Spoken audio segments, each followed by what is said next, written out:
Hello dear students, Namaste. Welcome back to our channel. So today we have a recent problem from the 2024 paper of ISI MSTAT. This problem says that we have a box and this box contains three types of balls, among which seven are green, five are white and the other six are all black balls and they are indistinguishable. So for a fixed colors, we can't distinguish the balls. Now suppose these balls are drawn using simple random sampling. This is very important, and that simple random sampling scheme is with replacement.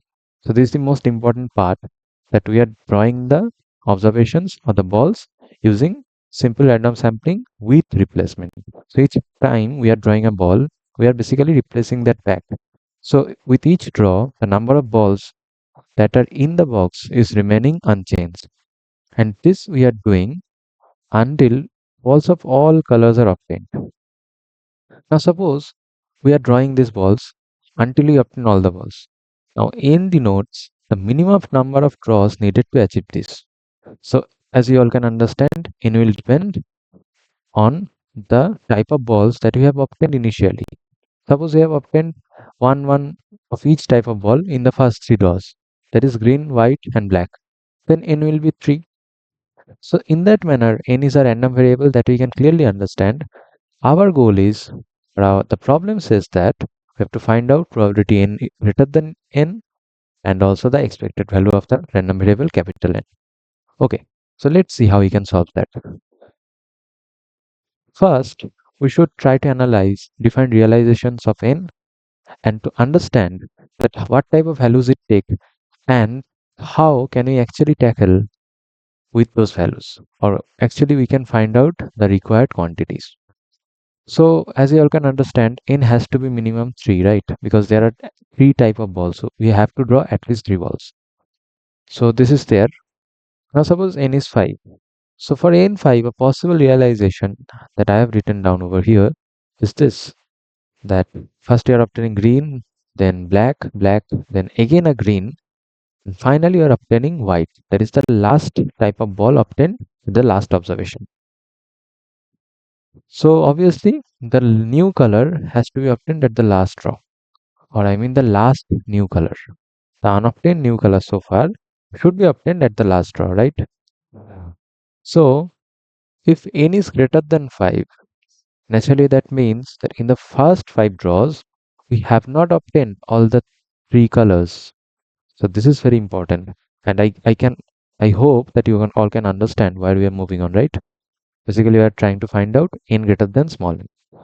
So n greater than 5 means in the first 5 draw, we have not obtained all three colors. So let us formally define this event using set notations. So suppose we denote G sub n, B sub n and W sub n as the events that green, black and white balls are obtained in first n draws. So then we can write down capital N greater than small n as this. So n greater than small n means only black or green are obtained in first n draws, or black or white obtained, or white and green obtained, but not all three are obtained in the first n draws. So that can actually be written as, in terms of intersection and union notation, as Gn union Bn intersection Wn complement. So we have either green or black balls, but no white ball in the first n draws. Similarly, Wn union Bn intersection Gn complement, or Gn union Wn intersection Bn complement. Suppose we denote these three sets using E1, E2, E3 sub n. So this is the notation that we are defining. Okay. Now we will actually find out probability n greater than small n. Now you all know, I suppose, the formula for probability of union of certain events, right? That is the union intersection formula. So we can actually write down p n greater than small n as the union of these three events. The probability of these three union events is like this, right?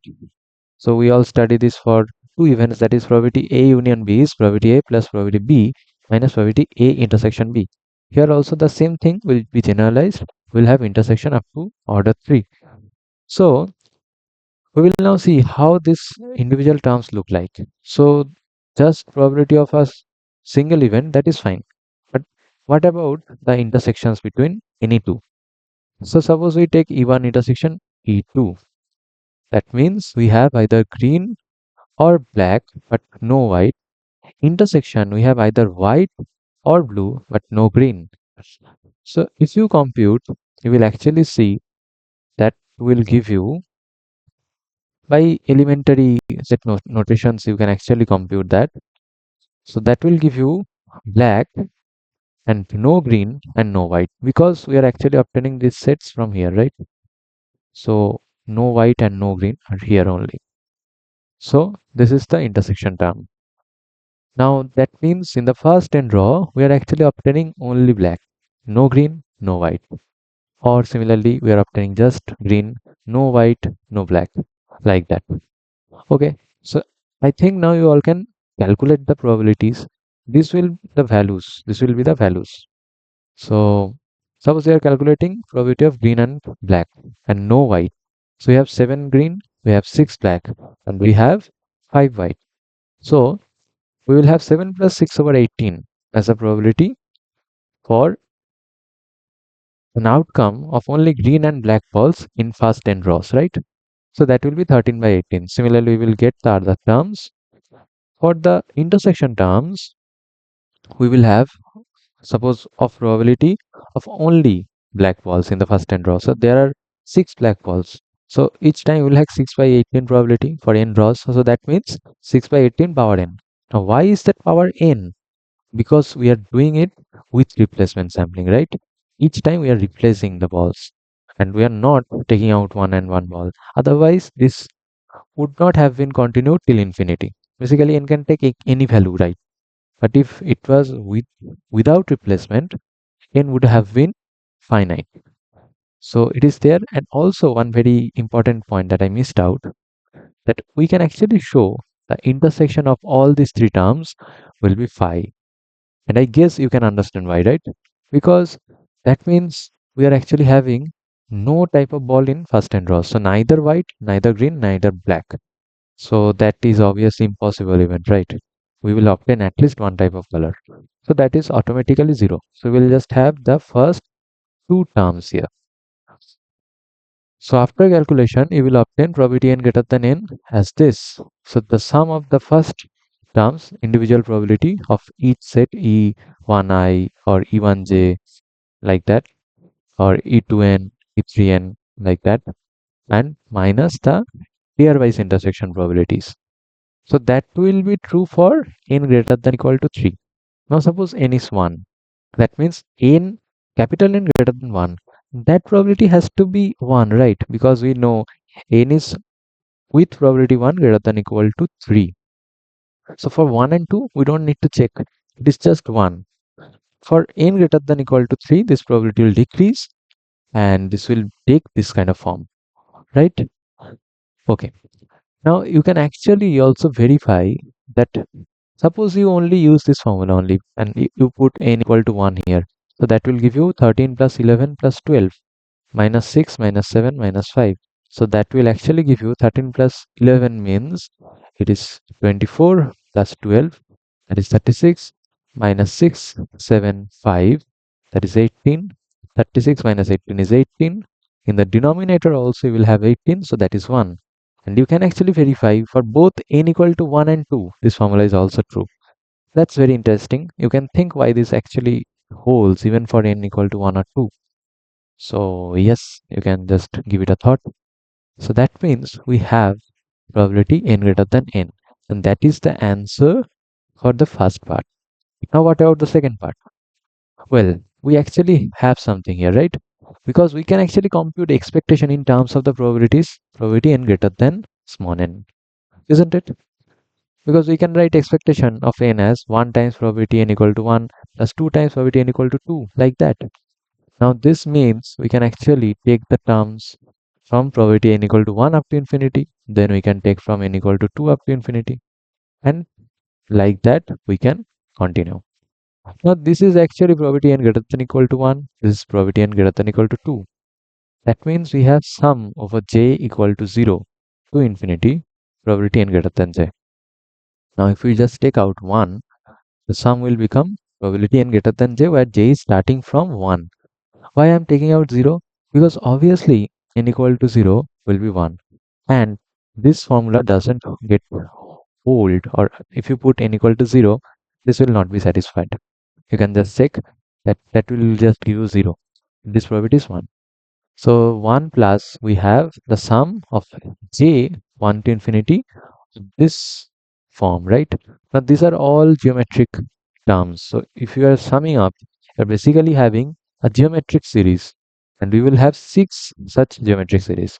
So this is like r power n, and you are taking the sum. So that is nothing but r by 1 minus r. So you will have same kind of term everywhere. So these are all the r by 1 minus r terms, and upon calculation and simplification, you will find out this will be the answer. But this is little tricky. The calculation is little tricky, definitely. But to ensure that we are not doing something wrong, I have done something more for you all.